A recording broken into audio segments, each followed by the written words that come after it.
Hello friends, welcome to the world of English vocabs. Let's get started.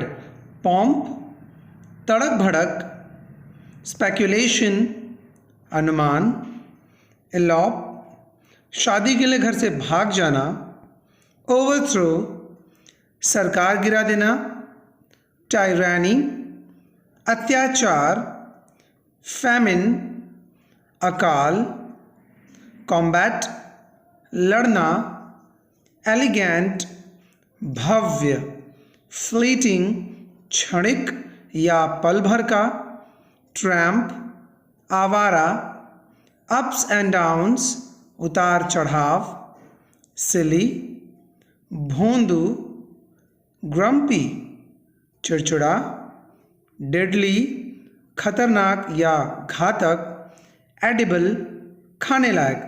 If you like the video, please subscribe to my channel.